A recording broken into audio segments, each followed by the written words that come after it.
Okay, welcome back. I'm really excited to welcome everyone to our show.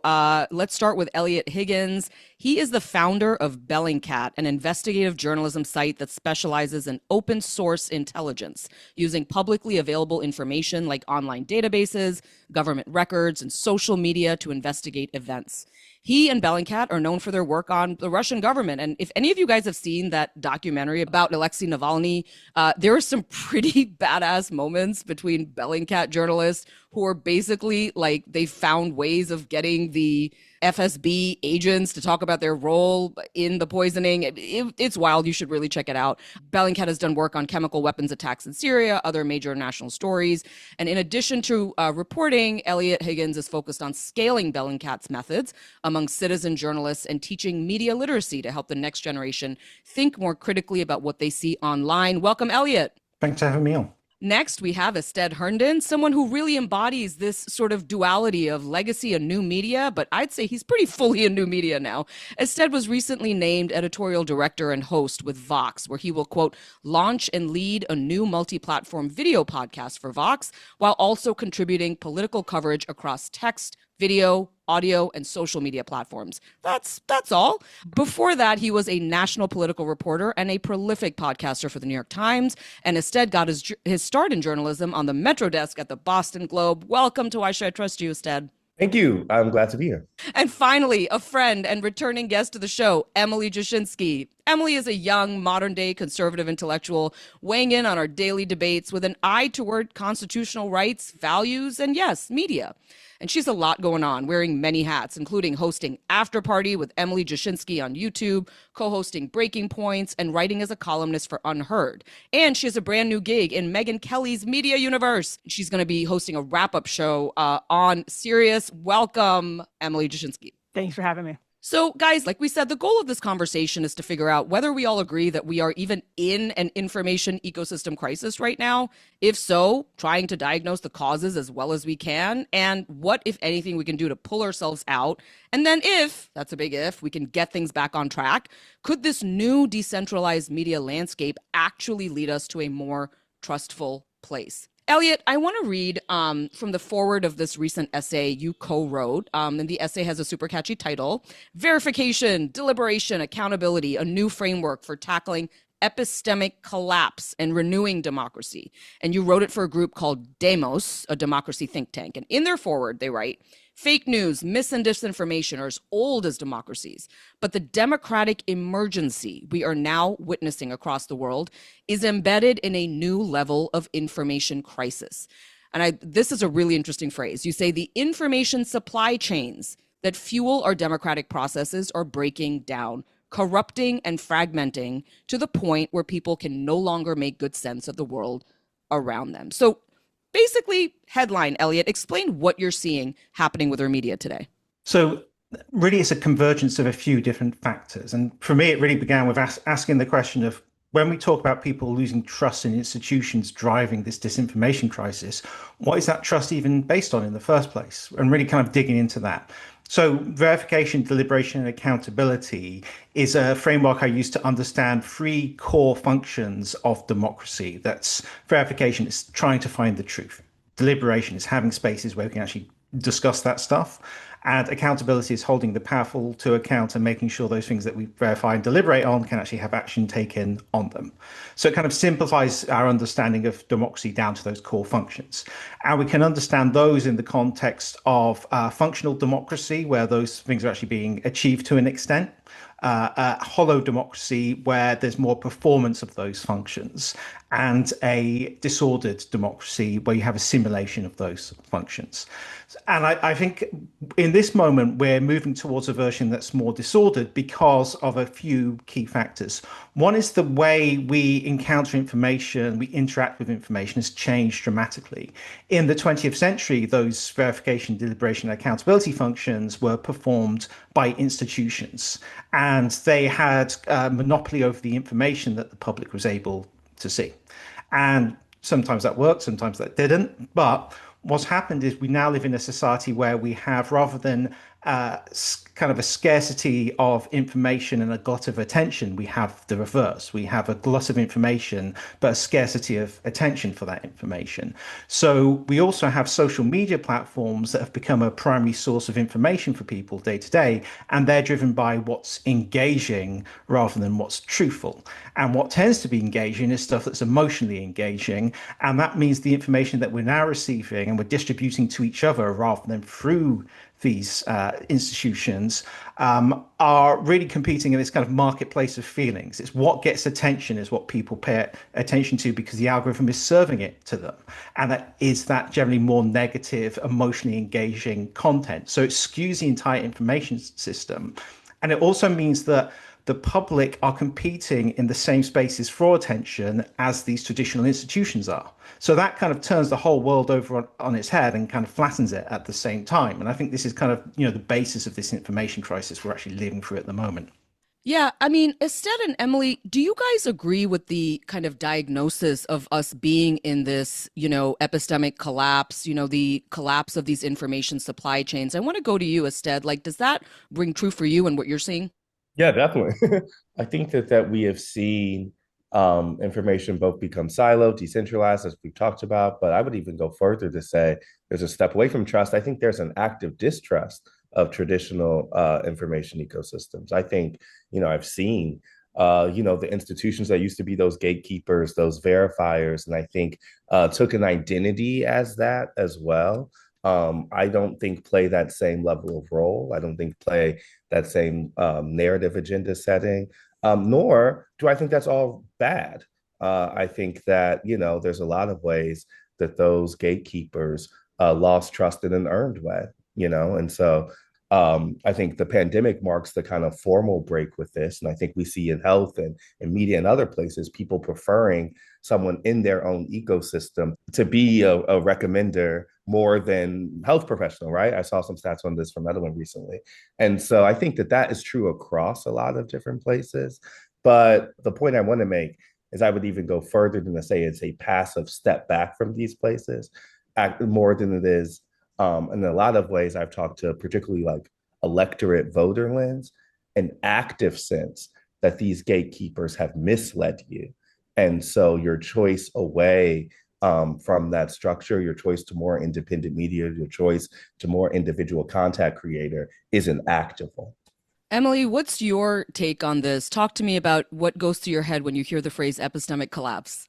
Well, I like the use of the word epistemic because it harkens to Neil Postman writing about the epistemology of television versus the epistemology of print. And when you think about the epistemology of TikTok and you compare that to television and to print, it's quite obvious that the mechanisms of delivery for information, as Postman would argue, are delivering entertainment, but in a even different way than television. I mean, what Postman was horrified by the 1980s and the Reagan presidency, where you have an actor becoming president. I mean, imagine, this is a host of Celebrity Apprentice becoming president, right? Because social media made him a master of that medium. And so, yeah, I think one of the points that Astead just made that's really important is some of the earned distrust. But does that mean the new media sources have earned trust? Not necessarily. I think actually what we're looking at is just distrust across the board and people sort of starting to pick and choose based on what feels most authentic. So there's a little bit of good to this new epistemology, which is that everything is on, vertical video. You don't even need to have high production anymore. It just looks authentic. It looks like something anybody could deliver from their iPhone. At the same time, of course, that means anybody can deliver this information from their iPhone and have the same mechanism that used to be the print version of the Milwaukee Journal Sentinel, my hometown paper. The barrier to entry to look exactly like what the Milwaukee Journal Sentinel is putting out, if it's vertical video on TikTok, anybody could do it. So there's good and there's bad, but it's definitely a totally new epistemology. And I think the more that we acclimate ourselves or condition ourselves to think about media as an epistemology and the technological delivery systems of media as creating an epistemology, the better off we'll be. Eliot, you talked a bit in this essay about how individuals are getting swamped with information. They can't make sense of it. They start to break down, their trust in it. But I also want to talk about the institution piece of this too, because as we move into more dangerous phases of democracy, one of them is people, Americans, in our example, look at institutions, they look at the CDC, they look at the DOJ, institutions that, sort of did an okay job, sort of didn't do a great job. But at the end of the day, you sort of believed what they were pumping out. You believe the information that they were disseminating. COVID, Astead mentioned COVID, but in our road to this breakdown in trust, there were other big things that happened. And I just want to do a tiny piece of history of how we got to this thing that we're sort of describing as a crisis now. You could point to the weapons of mass destruction not being found in Iraq. You could talk to folks about the financial crisis and sort of who got punished there and who wasn't held accountable and who got bailed out.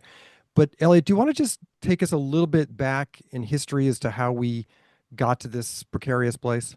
Well, one thing I talk about in that work is the idea of counterpublics. And these are formations in the public that form in response to what is perceived to be injustices. And when that was first coined as a phrase, it was more about things like the civil rights movement, for example. What I talk about are counterpublics that are functional, hollow, and disordered. And what drives a lot of that disordered counterpublic discourse is the fact there have been those betrayals of trust. That hollowness has been recognized in democracy, or the betrayal. Iraq is a very good example of that. But also, what's lacking are real world spaces where people can come together and organize, because those have been hollowed out over the years. Unions have kind of reduced their membership. There's less, union hall membership, for example. The dropping the attendance to churches in certain parts of the world, I think, is also a big driver behind that. Social spaces where people can come together and start organizing around certain issues. But we've also had, decades and decades of those very, public perception of betrayal. I think Iraq, for me, is actually one of the really biggest moments in 2003, because I've done a lot of work on things like chemical weapon use in Syria, for example, and dealt a lot with the denialist community there. And every single time it's just Iraq all over again, WMDs, it's the same thing happening again. So it gives them a kind of permission structure to deny what's happening in Syria because it doesn't fit their worldview. Then they find people online who share similar views, who are already sharing content that reinforces those views. So they're saying, see, lots of people agree with me. And they're drawn into these online bubbles that, we talk about all the time. But what's really important there, it's not just about exposing them to the views they already hold, but more extreme versions of those views. It's kind of like, a few years back, you might type in, are COVID vaccines safe? And you might see results that say, well, vaccines, if you take them all at once, can cause illnesses, because of additives in them, like mercury, something that RFK Jr. is a big believer in. But then when you start engaging with that content and the communities related to that, you'll get slightly more extreme content saying that vaccines actually make you sick. And then vaccines are designed to make you sick by Big Pharma. And then, Bill Gates wants to put microchips into those vaccines. And eventually 5G towers are going to turn on and turn you into zombies. And this resulted in, 5G towers being burnt down in the UK by people who really believe this stuff. Not every single person is going to go on that journey. But once you've had that initial seed of distrust, that can be kind of grown through these online communities, these algorithms, into something more serious. And that's usually based on the individual's life experiences, the traumas that they've had, where that distrust is coming from. And we haven't really got a handle on that at all, because I think there's a tendency to treat these platforms as almost a neutral space, a kind of marketplace of ideas, where really it's a marketplace of feelings now.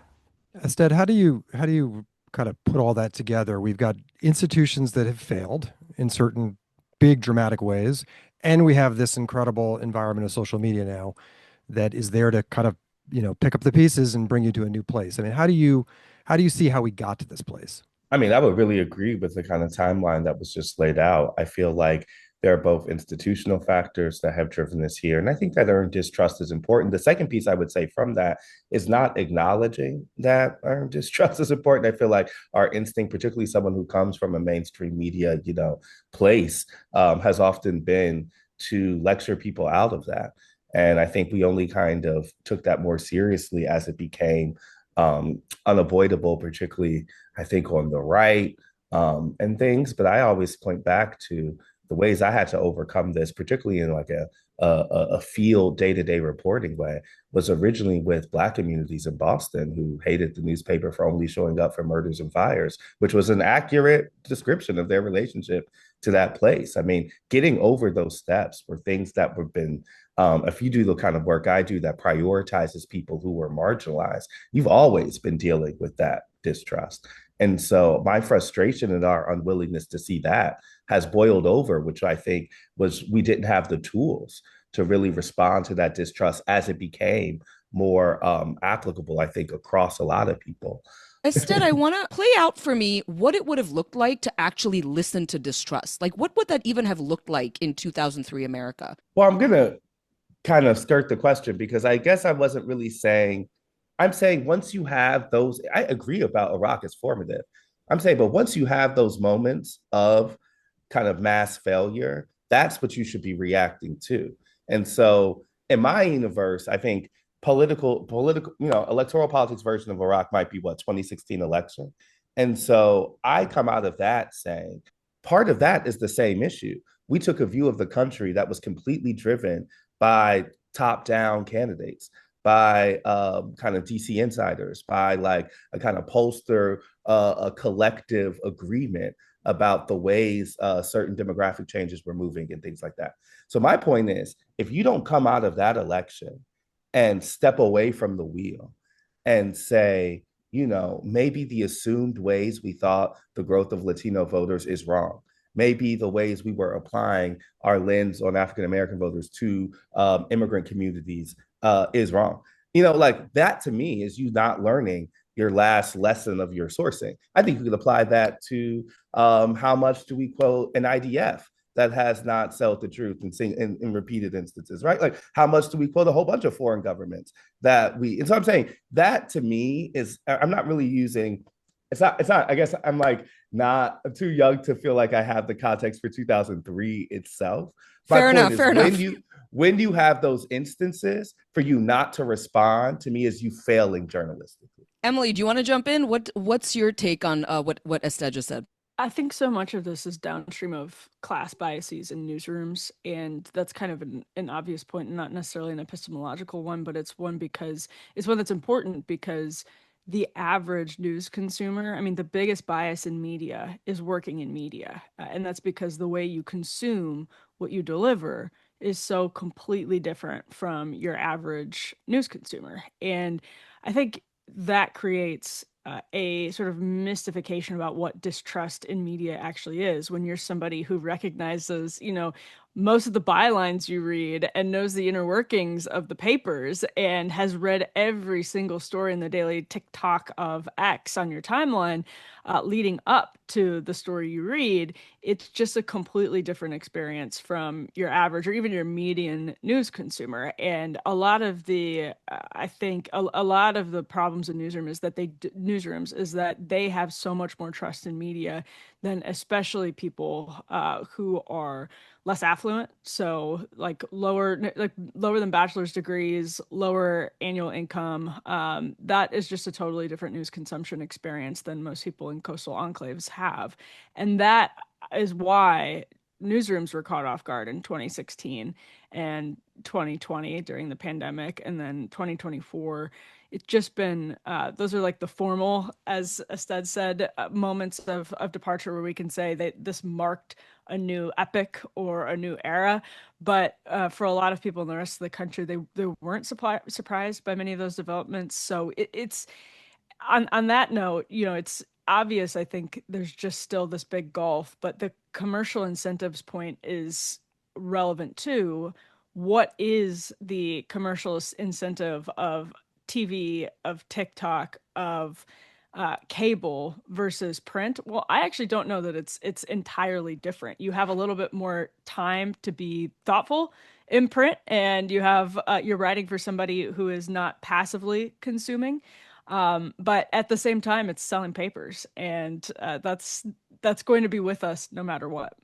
So, Eliot, media as a mainstream institution, did it fail to hold it to account other institutions in our life, a la the run up to the Iraq War? Did it fail to recognize sort of a different American landscape of voters, a la the 2016 election? I mean, how much did mainstream media fail and how that led to where we are right now? I think it was more apparent in the recent election rather than 2016 how the mainstream media and I think the Democratic establishment assumes that we are still playing the 20th century game of information, that they were the only authority in what was being said about the election. So they missed this whole online ecosystem that I think really dominated a lot of the information system during that election. I think the failure to recognize that, the importance of that, led to basically one side doing a terrible job of engaging with the electorate. And I think there are other issues at place. We can't just blame it on, oh, the information system was unfair on one side or another and they didn't understand it. But I think it is different from the situation we had in 2003 because we didn't have really those same social media online sources that we had in any way. You have that kind of blogosphere that's emerged independently of the media that did play a role in the public understanding of what was happening in terms of WD and Iraq. But you didn't have the social media systems that we have over the last 10 years that have really driven a lot of discourse around topics. And again, that discourse rewards outrage over truth. And that's the problem I think we have with a lot of political discourse. If you're looking at the UK at the moment, one huge issue at the moment is the Labour Party's handling of immigration issues and asylum issues. And that seems to be really driven by the fact that this is really a topic that's pushed by social media platforms because it is what engages people. I think immigration as a topic more broadly is something that it is something that lots of people engage with, either on kind of the, reacting to some of the more authoritarian moves that we're seeing both in the UK and US, or those who support that because they believe that there's a real risk from that. But it creates almost a situation where, because I think a lot of political parties now are less driven by traditional ideologies than trying to build a coalition of voters so they can hold power and basically become middle managers of the country, they don't really have a strong ideology. So they end up chasing voters from other parties, like in the UK, Reform, a right-wing party that is very anti-immigration, who are doing very well in the polls, but all they do is actually undermine their own base.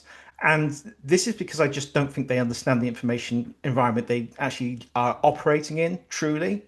And I think until parties start really understanding this isn't something where you can, put an opinion piece in a newspaper and everyone will read it and react to it. It's something where you have a constant stream of just people engaging with each other on this very kind of emotional, feelings driven level that doesn't really allow for deliberation to take place. That there's no space now to discuss these things because it's always on to the next thing and everyone's always angry at each other. And that makes real accountability possible. So you end up just with this performance of politics where it's like, you're trying to attract voters to your cause, but without no real ideology underpinning that anymore. And I think that puts democracy on pretty bad footing.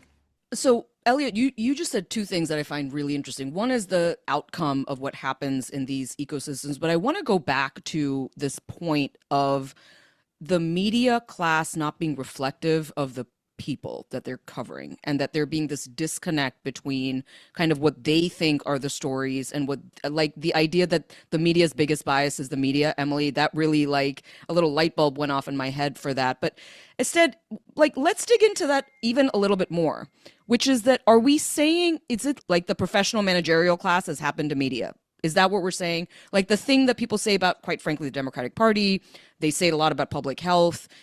Is that what's at play here? Well, somewhat. I think that I would combine the last 2 points. I think it's not just about the blind spots of the media class. I think it's a blind spot about even the consumer too, right? Like the bias itself. There's a class tension in information ecosystems. And so by the nature of what we do at particularly a New York Times, you are self-selecting a certain type of reader, certain type of consumer. And I think that box is shrinking and shrinking, right? Like there's a fight between the Times and Substack, but the real issue is that the few amount of people broadly who are consuming information in that form. And so I definitely think that has truth to it. But I also think that there is a more like, there were some identities, there were some blind spots that were prepared to matter and have always mattered. I've come up in like, my relationship to media is also one where I never saw the Times or mainstream media as a place of infallibility, right? Like it doesn't take having one of those big moments, because the story, particularly I think as someone who comes up in like Black and like church communities and like civil rightsy legacy, the story is about them not getting the story, right? So I'm like, the idea that the place missed big things and changes in this country was one I grew up with, was one that was obvious to me, right? They were always a vehicle for good or bad. They were always could expose an injustice or placate one, right? Like both of those things exist as possibilities. What I would say is like, when I got there, I was prepared for some identities to matter. I think, age, race, maybe like I went to Marquette. We talk about Wisconsin here. I'm kind of Midwestern. And so, but I would really say like there was a like elite obsession with college, with like Ivy League, like myopicness, with You're saying at the Times. I'm saying in mainstream media in general. I would say like elite media in general. I think the Times is reflective and a driver of that. But like that blew my mind. I think there was a blind spot to people of faith. I think there was a blind spot to like, I come from a place where an evangelical is not crazy, right? Like, and there was like sometimes I would see like that idea as othered in wild ways too.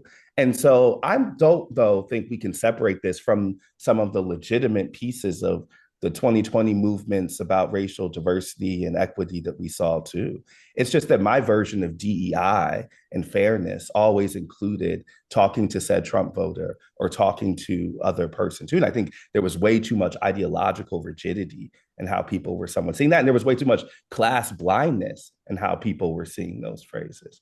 But I'm like, it is completely true that the country we were trying to cover, even the city in covering the Zoran race, I mean, the Times is not a place where a lot of people take public transit. The Times is not a place where a lot of people are renters. Like this is, you're having a higher amount of people who are. The Times doesn't take public transit. Like, come on now. I'm saying the Times is a place has a lot of people. So it does take a lot of public transit. I'm saying you have a lot. The further you get up, the further you get to New Jersey. The further you get up, the further you get to car owners. Like, as with all places, right? And so I'm saying like, it's not shocking to me that it exists outside of a movement happening in the city that is not that reflective of where most of those people live still. And so I'm saying like there's a Brooklyn-y hipstery element to the place that I think is whatever, but that's not who is setting narratives there. And so when we talk about the class divides within media, I think the Times is one example of that, but I'm on CNN panels every day that sound ridiculous compared to like people's day-to-day experience. Wait, tell me more about that, Astead. Please tell me more about that. Why does it sound ridiculous compared to people's That's not even an insult to CNN. I'm really saying, like, I've thought of this for years. I remember when they were doing the first Trump impeachment and I was on the road talking to people and I get back and I'm like, I have no clue what you all are talking about. I have no clue what y'all are talking about. Like, there's so many instances like that where the DC brain starts frying over something that nobody cares about. And then they miss stuff that everybody cares about, like Epstein or Biden's obvious decline, So I'm saying like there will be these things where you can feel the out of whackness. And all I'm saying is that relies on you, I think, to Eliot and Emily's point, having touchstones with the information ecosystem that is diverse. And I mean that in a legitimate way and in a class-driven way too. All right. You mentioned Epstein. So we have to go. All right, there. you said it, Astead. We have to go. Now there. we got to go there. It's interesting to think about the Epstein story. In Eliot's essay, he lays out 3 stages for democracy. And I'm wondering if we can think about the Epstein story and how it's playing out right now in America through the prism of these stages and pick which stage we think we're in. So the first stage is substantial, which is voices are heard, the powerful is held to account, institutions aren't perfect but functioning. Then you move into the performative stage, which is the rituals of democracy carry on but feel like a performance. Institutions act, but trust in them is thin, and politics feel hollow. And then we get to the bad one, which is disordered, which the rituals exist, but they're inverted. So we have like scapegoating is presented as accountability, or propaganda is somehow presented as like verification. So basically these institutions we're like imitating the rituals of democracy, but we're actually weaponizing institutions. If you think about the Epstein story and where we are and how our institutions have handled it, where do we think we are? Emily, what would you say? How are we doing with Epstein? And is that an example of like how we're moving more into sort of a media information democracy crisis? Well, part of what Marshall McLuhan wrote about was that the technologies themselves. So I'm thinking of Epstein as particularly being something that exploded in the TikTok era. The delivery mechanisms themselves are going to change what we talk about, not just how we talk about it, not just, you're driving a sedan versus an SUV metaphorically, but actually like what you are doing with your vehicle. And so I think with the Epstein story, it is very much a function of the TikTok era. And part of what makes that interesting is TikTok, because you can go a little bit longer than, for example, Vine or what Instagram used to let you do or what Twitter used to let you do, you can start telling stories. And it's individuals with low production and a lot of sort of homegrown research. And I feel like that has been jet fuel on the Epstein story because TikTok has, I think, fostered this community of people who are like independent researchers, and then they go on YouTube and there's some overlap between that, but in ways that are very positive and in ways that are very concerning, because it's just all kinds of stuff. It's the Charlie Kelly meme from It's Always Sunny in Philadelphia with Pepe Silva, where he's trying to draw a million different lines between a million different little scraps of information. So is it pushing, on the one hand, the government closer to some type of disclosure? Apparently, right now, the answer to that question is yes. It looks like the pressure is such that even as we speak here, a president who has been very resistant to pushes for further disclosure because members of his own party, like Marjorie Taylor Greene and Thomas Massie, who are masters of the new media format, have actually created a pretty, not created, but responded to a pretty organic uh, bottom up demand for more transparency from the man who says he could shoot somebody on Fifth Avenue and still be okay with the voters.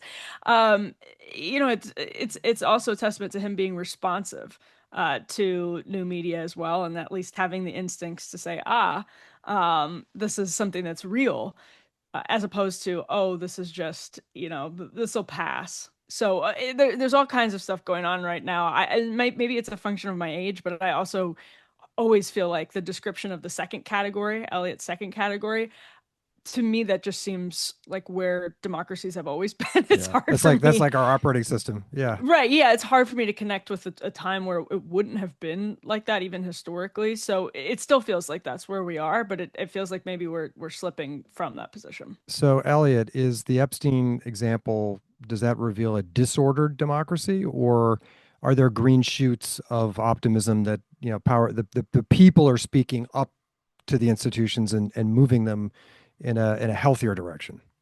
Well, you can use the framework to analyze individual institutions, even individuals within those institutions. So I think a good example of how those verification, deliberation, and accountability functions are kind of inverted by disordered institutions is the way in which Trump has ordered this investigation of people mentioned in the Epstein files or who are on the other side of the aisle.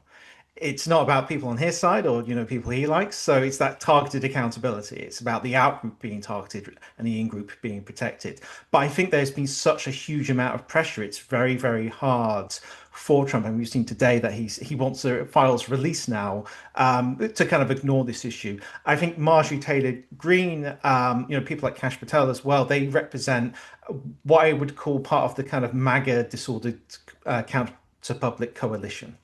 It's I think important for people to understand that MAGA isn't just one movement. It's actually a group of different movements that see kind of Trump as a way to get what they want. If RFK Jr., which you and your listeners know a lot about. He represents this alternative health movement.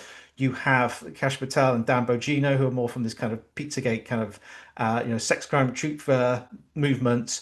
You have people like Tulsi Gabbard, who are more from the kind of, chemical weapons in Syria conspiracy community. They all represent different communities.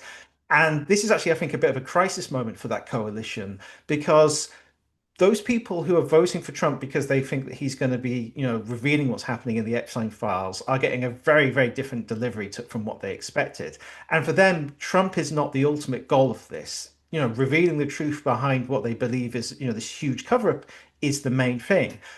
But they were very much coming from the perspective that it was a lot of Democrats involved, and now there's more and more information about Trump and this, clear refusal to release the files, and this performance over the last several months of, files being released, but it's stuff that's already out in the public, and pro-Trump podcasters being given binders full of stuff that's already in the public, has, to them, I think, really revealed this hollowness of the kind of promise that was given to them. So I think in this instance, you're seeing, at least within the White House, a very disordered form of democracy, but you are seeing other institutions, the media in particular, doing a pretty good job of doing the more functional side of this.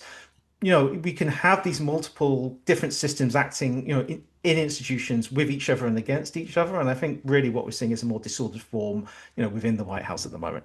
I was just going to say that I think this is a rare instance where Trump looks inauthentic. Like you can't actually pin that on him and on a lot of things, because even in his willingness to ideologically flip-flop, it's kind of transparent, all of that type of stuff. This is the opposite of that. This is a powerful man hiding secrets, but for him and his powerful friends.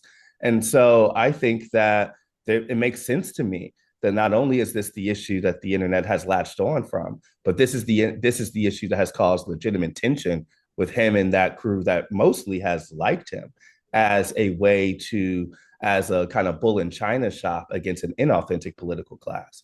And so, in some ways, I think it's reflective of our broad, of the kind of themes we're talking about. And in some ways, it's just old-fashioned politics, where the thing that is his quality that people like him for is threatened by scandal. And so, I think that Donald Trump took a long time to recognize the threat that this represented to him. And I think that it's going to have lasting impacts, partially because it speaks to a thing that he's actually not, it speaks to a conflict he's not really had, which is creating that inauthenticity among that medium that craves it so much. Eliot, you wanted to say something. Yeah, so I would just also add that I think what is unusual about this is the danger is coming from within the kind of in group rather than the out group, because when it comes from the out group, it's easier to ignore. They're just saying, oh, it's the woke media or the left or whatever. But when it's your own supporters turning against you like this, and it's coming from the in group, I think that's when it's really, really dangerous to Trump, because this is not something he's had to really deal with in a significant way before. Yeah, and I want to actually talk about some of the structural things at play here too, because I think you guys have done a really nice job talking about the politics of it. And I want to talk about the fact that in some ways, Trump, look, back in 2015, in 2016, the way he used Twitter was revolutionary. I think we can all recognize that. I mean, he, I think in many ways has created the modern day culture of politicians having a direct conversation with their constituents and hearing all the things that they may have to say about that. I guess my question is, in a way, is this Epstein thing kind of his own making, simply because he created an infrastructure where people feel so emboldened that he will give them answers, because he always said he would, that this could never have happened with anyone else, in a way, Emily, that like, I mean, you hear this all the time, right? Like that he'll kind of test run something, and based on how people are responding to it, he'll like adjust. It's like the classic minute by minute television producer. Like that's what we used to do in the newsroom, that if like somebody in the audience didn't like something, you'd adjust the story. Emily, I'm saying a couple of things right now. I hope it makes sense, but just what are your thoughts?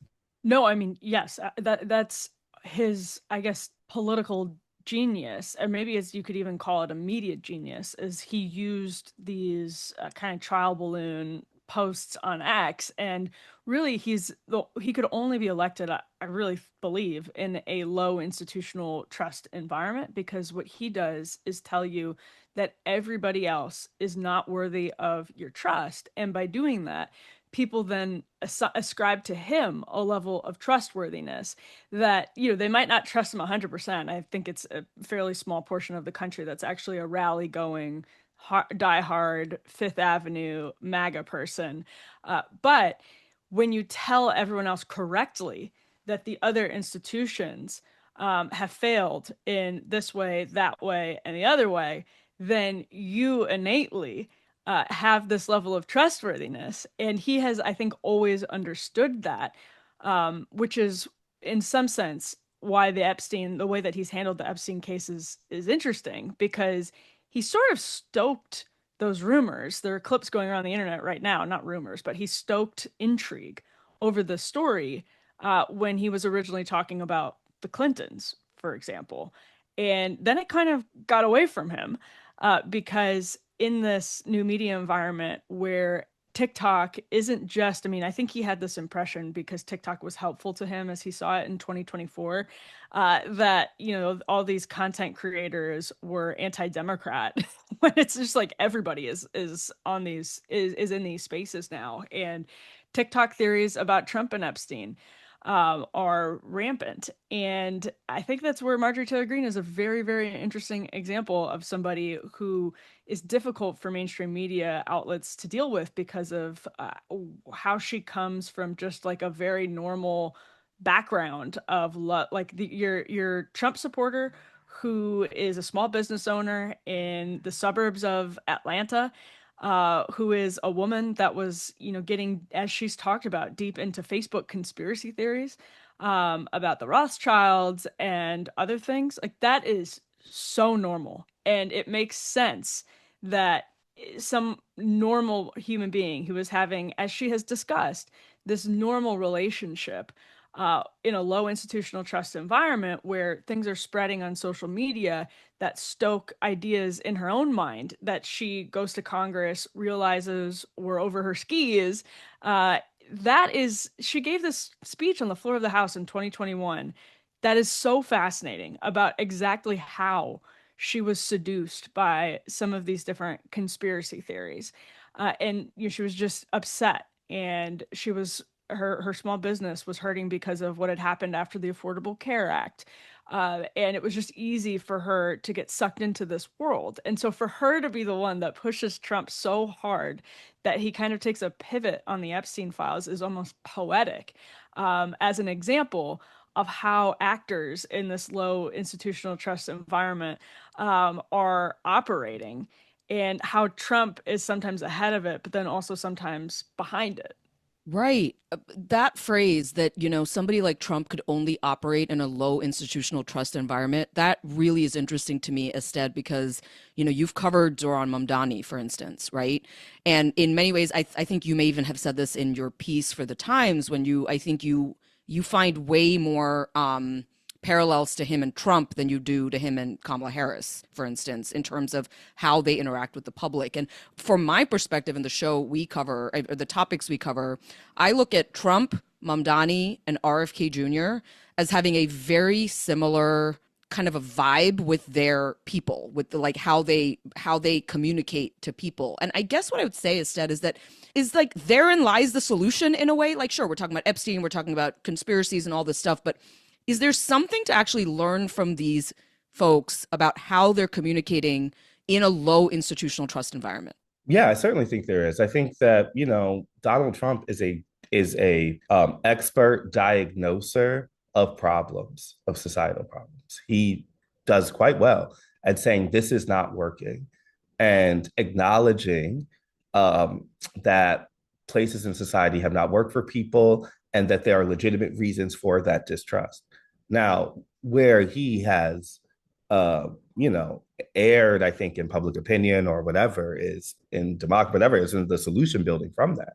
But the reason he continues to have staying power is in that diagnosis in a lot of places where I think Democrats and political establishment wouldn't.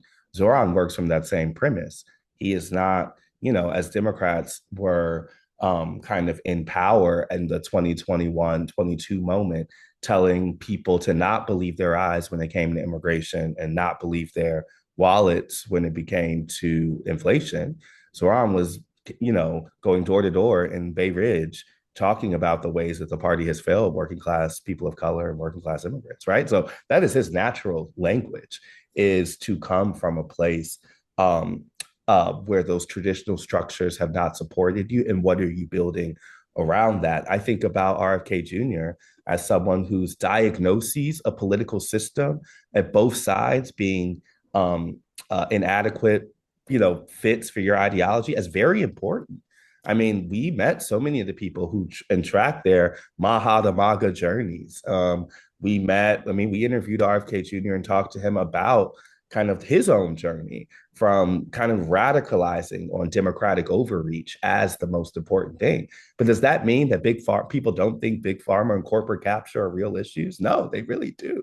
And so, I do think that the through line that we see between those people is in the things that they're willing to name, particularly that establishment is not willing to do. And so, as someone who interviewed Harris and all those other folks, they are kind of weather vaning a ideology in the moment. And I think that this, both in what we're talking about in terms of the mediums and information structures that drive conversation right now, do not allow that to happen, And so what I would say is, I don't think that means you have to be far left or far right. And I hate those phrases. I'm using them, whatever. But I do think you have to have a clarity of beliefs. I do think you have to have a clarity of message.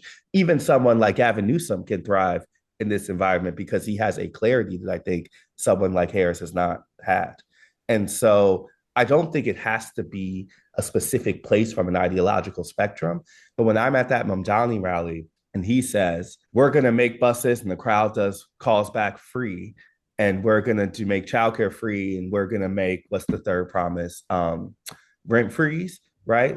That's a type of engagement I've only seen at Build the Wall, or probably RFK Jr. had some vibes like that too. But I'm saying, what would the call and response been for Joe Biden?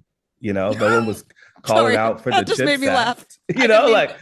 What was it? You should think through it. What was that going to be? And so I'm saying, Act? I'm saying he's engaged in the act of mass politics in the way that I think Donald Trump is too. And so that's what I think the through line you're seeing between those people are.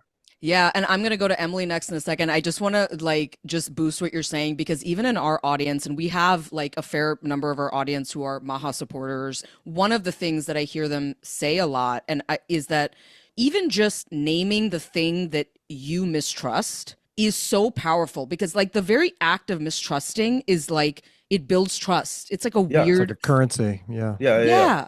And if you don't talk in that language, they think you're hiding you're something. Not in reality. You're not in where it's or you're somehow defending. That's what I'm saying. And so even the way this works in the Zoran specific example is they would say, that he did not have, it's not that he was going place to place talking about his Palestinian advocacy, but that in an environment where Democrats felt that their leaders were not talking about something, the fact that he did gain trust on said other issues. So it was the currency among them that allowed them to believe that he was serious about landlords or he was serious about all this other stuff.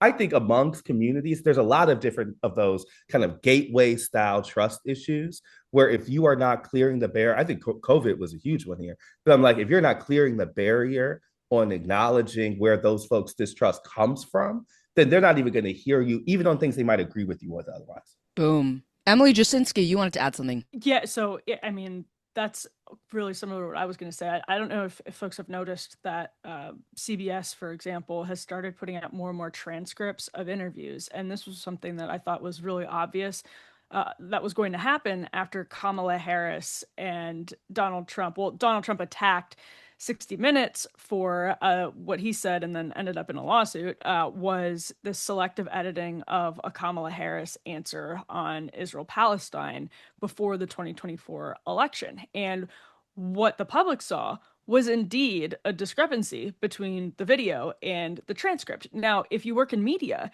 you saw that discrepancy and basically shrugged. You were like, this is the norm. This is how 60 Minutes works. This is exactly what production of these glossy high-profile interviews looks like. You couldn't possibly just air it without making some of these judgments. But today, in 2024, that landed in a way that infuriated people, seemed completely abnormal, and as though it was something that CBS should be not trusted for having done. And what was interesting is since then, they have started putting out more and more transcripts. I think that's actually a fantastic trend. Let's get all of the transcripts, even if you can only fit on the sort of linear television format a certain part of the interview. Let's get all the transcripts. I mean, there's something with accountability in that. There's something with authenticity in that. But the point that Astead was making about candidates themselves, Kamala Harris in the transcript doesn't look much better than in the edited portion of the 60 Minutes interview. And that I just think speaks to you need to have candidates who are able to seem normal, authentic, speaking the right kind of language, fluent in institutional distrust, and not just kind of gesturing at it. That's so interesting, Emily. It's like put forward candidates who you can hold up in a transcript Yes, is exactly. really interesting. That's exactly it. Tom, you had something to Yeah, just I wanted to bring Eliot in on this idea of like our breakdown of what's factual, what's true. Like we see it on this show all the time. Like I don't trust that CDC number, or you have a study, well, I have a different study, or we see it in the jobs numbers. Like Trump didn't like the jobs numbers and said these numbers are wrong, but a lot of our economy is pinned to these numbers and have been pinned to these numbers. How do we get ourselves out of this mess? You know, that Emily had made a right point about releasing transcripts. Like, here's the source material. Go at it, you know, world. I heard you say in a talk that the approach since 2016 has been to sort of fact check our way out of this, and that just won't work. So if you talk about sort of restoring people's faith in basic information, basic numbers, how do we do that? How do we get there? Well, I think it very much has to begin in education. It has to be based around critical thinking skills becoming really embedded in our education system, along with media literacy skills. One thing that people have to really recognize is the information system we exist in nowadays is very different from that 20th century top-down gatekeep system, because those gatekeepers were the distributors of information. Now we're the distributors of information. What we see and what we choose to share affects lots of people. It doesn't just affect them directly in terms of what they're seeing, but what the algorithm learns about what people want to see. You know, we don't understand as individuals, we want to have that responsibility to each other when we're using those social media channels. So that's, you know, when I'm talking about media literacy, that's kind of one area I'm talking about, and why it has to be something that involves everyone, not just people who want to become journalists, because we're all distributors of information now. In terms of critical thinking skills, you know, we need to be able to understand the information that we're seeing and assess it. I think because we're doing such a bad job of teaching that to people, that when it comes to these disorder communities forming, the drivers behind that they're seeing information that reinforces what they believe, and they don't really know how to question that information, or even think about questioning that information, is something that draws them deeper into that. In the UK, there's actually been there was a House of Lords report on this issue that said that critical thinking skills, media literacy was actually essential for democracy. And the UK government's actually just published a strategy on its education strategy that does put critical thinking skills and media literacy at the center of that. So there is that recognition that there is important. And just going back to your earlier point about, you know, that post 2016 period, there's been far too much focus, not just on the idea that we can kind of have a million fact-checking websites and that'll fix everything. But this is an issue that's primarily about foreign actors influencing our domestic citizenry. It's not that. That's just part of a much, much broader information system issue. And if we aren't thinking about it in terms beyond that, then we're always going to be stuck playing basically whack-a-mole with disinformation. And that'll never change those underlying causes. There's a lot of other work that needs to be done beyond education. A lot of it is building kind of civic capacity to actually engage citizens in the democratic process beyond just voting. we're in a way always engaged in the democratic process now if we're on these platforms, because that's what's defining the epistemic environments that everyone else is seeing. So, it's tricky to kind of sell that to governments when there's so much pressure on education systems already that you have to do this whole new thing and think about education in a new way. But we live in a whole new information system, and we need to not hope we can go back to a 20th century system, but evolve into something that's useful and functional in democracy. Because at the moment, we are not in a functional form of democracy. We're barely in a hollow form, and we're certainly moving towards a disordered form at great speed. And you guys at Bellingcat are working with, like, correct me if I'm wrong, but like thousands of citizen journalists, trying to empower them to jump into the fray, to highlight like a deep fake video, or to report on something that, if something is put out into the ecosystem that's fake and false, to jump on it right out of the gate to knock it down, right? I mean, that's part of what you guys are doing. Yeah, education is a really big part of the work we're doing. And part of that is training journalists, activists, people at NGOs in workshops. And we train probably over 10,000 people like that now. We also create our own online communities. So we have a very active Discord server where people can come, but they understand what's expected of them. It's not a place for, having partisan battles. It's about, those core ideas of verification, deliberation, and accountability. It's like sharing facts, discussing them, dissecting them, using the processes we've developed. We also have our website where, we have tools, techniques, methodologies for people to learn themselves.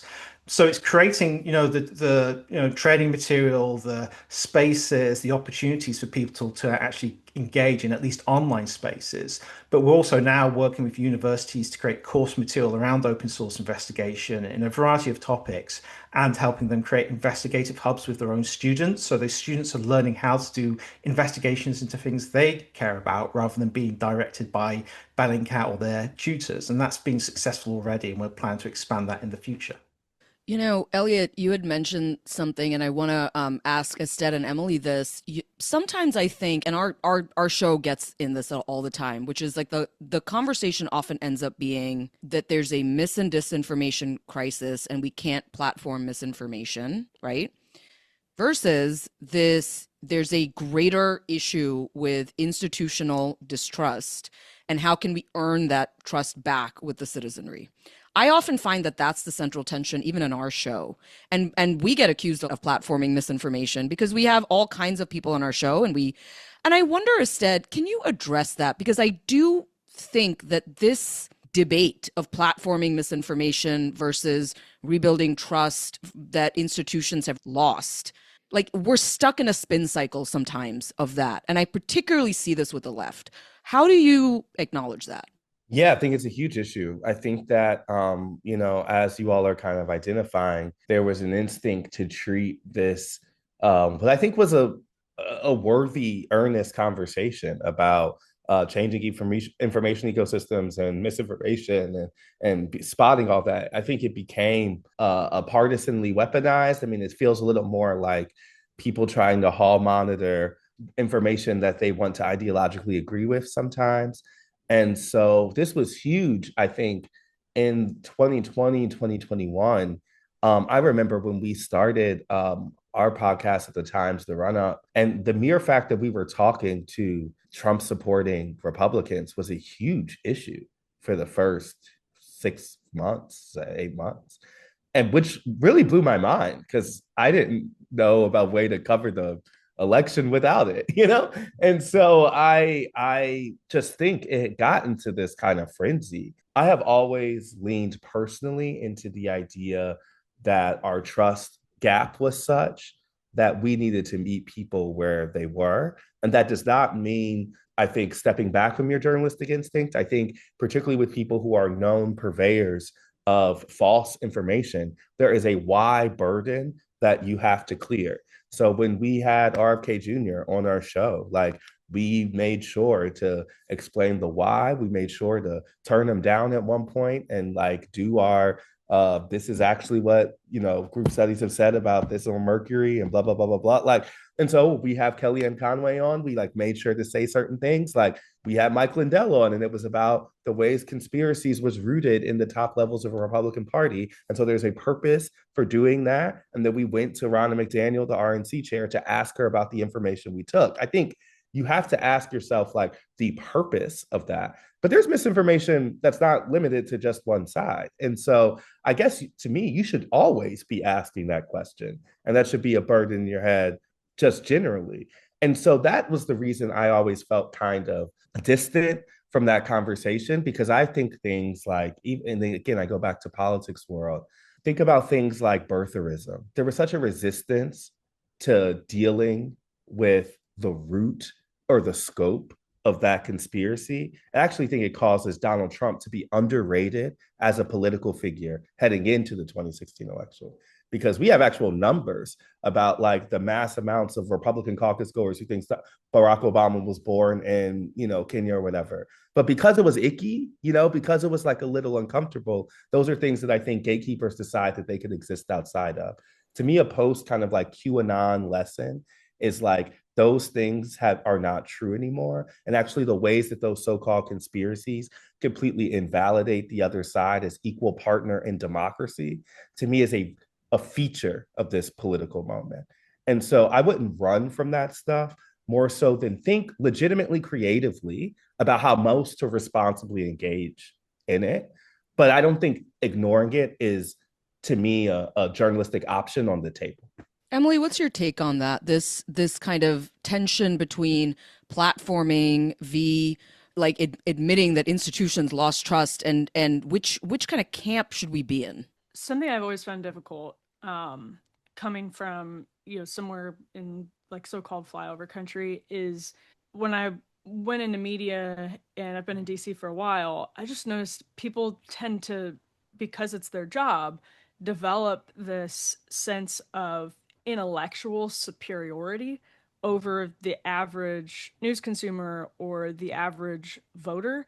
And I'm not even talking about like IQ distribution, but I think you become divorced from the public to the point where you develop a very patronizing relationship with, kind of the average person in a way that's actually not justified and not fair. In fact, there's a lot of research that shows the more high information a person is, the more susceptible they are to some conspiracy theories and disinformation. And that's, that's been replicated more than once. I think we've all had that kind of experience. And so when I think about, the Tea Party era small business owner in Wisconsin who got sucked into birtherism, what I think about is how the media failed that person and did not take seriously, was not even familiar with the different parts of the rabbit trail that were being picked up on by perfectly intelligent people who have other things going on in their life and that don't trust institutions and are well-intentioned,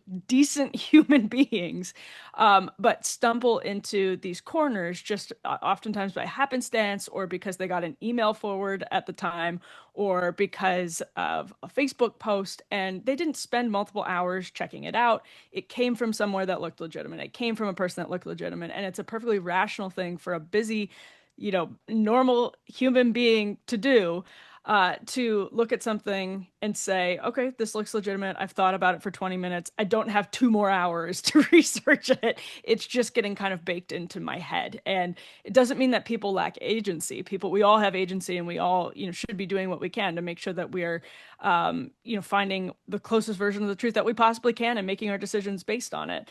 But I think what happens is that you get all of these. I mean, you're just battered over the head with fact checks, particularly if you're on the right, battered over the head with fact checks that are not helpful, that are patronizing, that are often not even done in a way that's like fair based on left and right.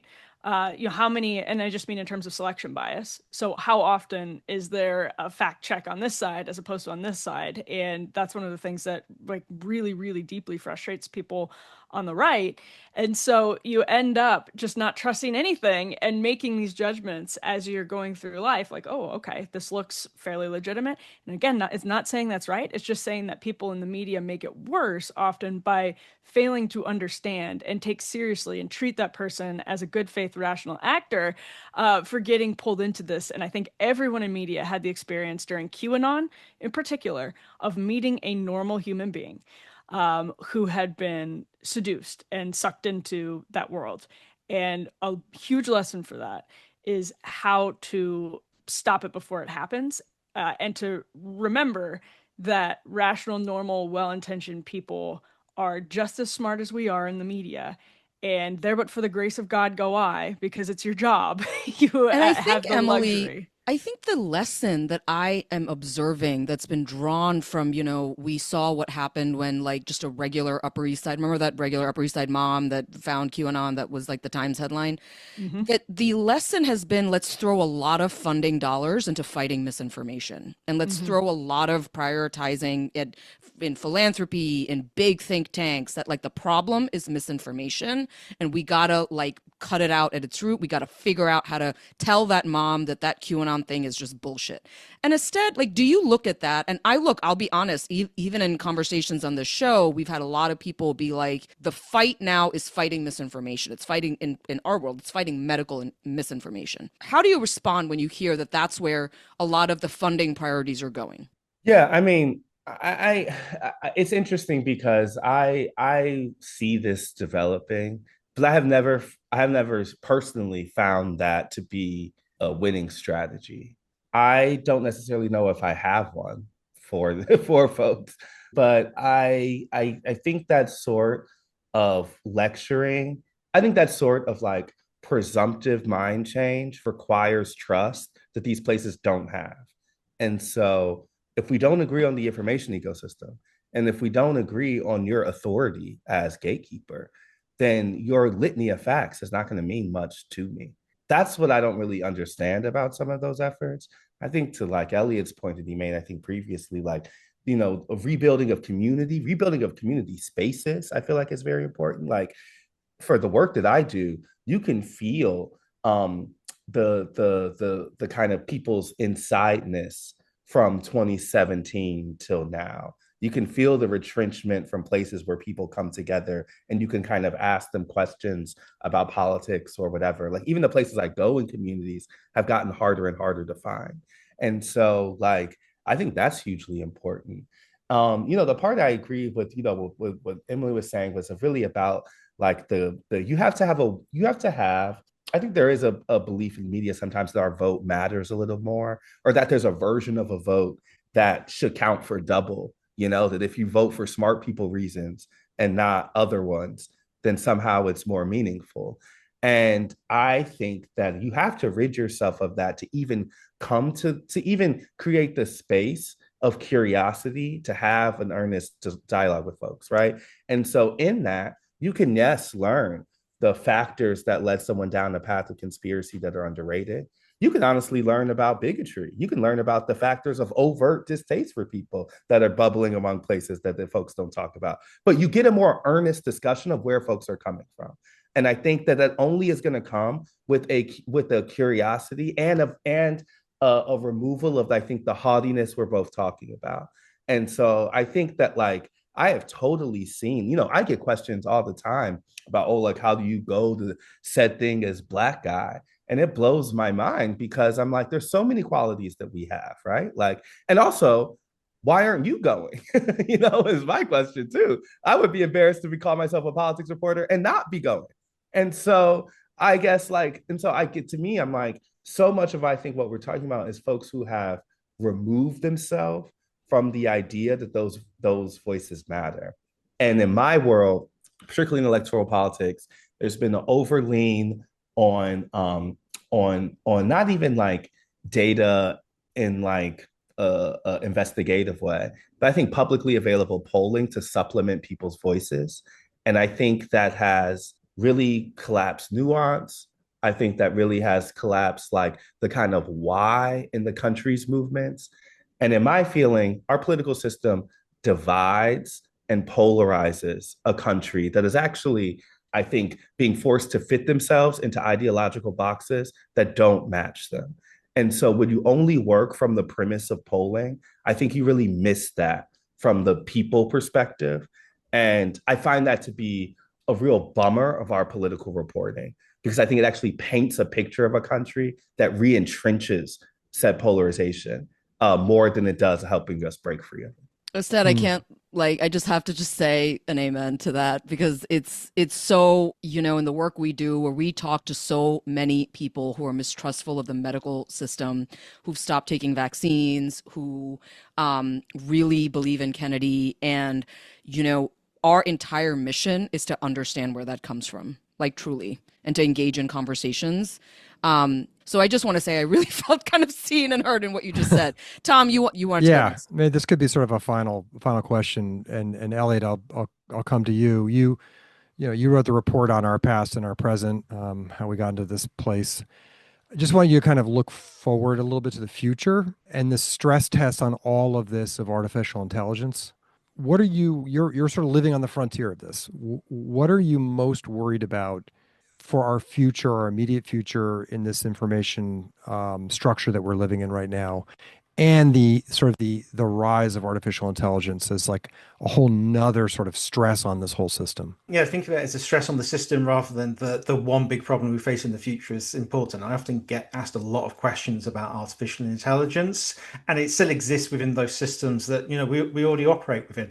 Just to go briefly back to the previous point, I think one thing that's also really, really important, especially for the future, is restoring local journalism, interest journalism at that local level, because that has been completely holed out. That is how we understand how communities are feeling. Having journalists out in the public, talking to them at that local level, actually doing things they care about. Those to me are more important things to restore than kind of over focusing on new technologies that are emerging. Although briefly, I do have one anecdote on AI encountered today. So when I talk about disordered discourse, I talk about the role of communities and algorithms in creating information that people get kind of engaged with and get sucked into these communities. What we're seeing more and more in our inbox at Bellingcat are people sending chat GPT generated, basically individually like customized conspiracy theories with ChatGPT actually kind of replacing the role of communities and algorithms in that process. So individuals are now kind of being drawn into their own individual disordered discourses because you have these large language models that they can interact with that reaffirm what they believe and to kind of take the role of these communities, these algorithms in those disordered discourse systems. That's scary. Astead and Emily, as we kind of wrap here, I wonder if you can just talk to that listener who's maybe listening and a little worried about the information ecosystem and what to trust and what not to trust and feeling like just a bit overwhelmed. What would you say to that listener about how you kind of see this moment and just that like maybe we don't have to all be in a fetal position rocking back and forth right now. Instead, why don't you take a crack at that?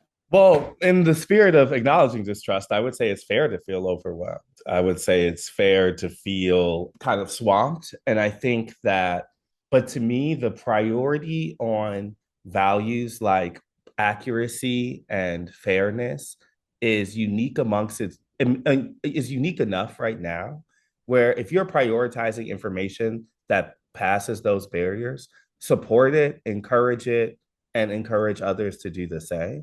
I feel like is a key factor here. And honestly, I just think that because the challenges we face are so vast, I definitely feel like the team, at least in my opinion, is much larger. Like anyone who's engaged, whether it be from an institutional level or an individual level, in the process of accurate and fair information, I support. And so like I just think that like that's a different lens than I even had on media and journalism 4 or 5 years ago. But I think it's actually one that's much more reflective of where we are going. And so, to me, I'm like, hold those standards in your head more than I am holding individual medium or individual institution in my head, because I think those rules have changed. Emily, talk to our listener who's rocking back and forth in a fetal position right now. Well, you have control over yourself. And I think one thing we have to adjust our expectations. We grew up, or a lot of us are used to the conditions of mass media with a fairly high level of trust. And as that's collapsed, it's been really disorienting. But amidst the disorientation, I think it's just helpful for us to recognize that we have gone from point A to point B.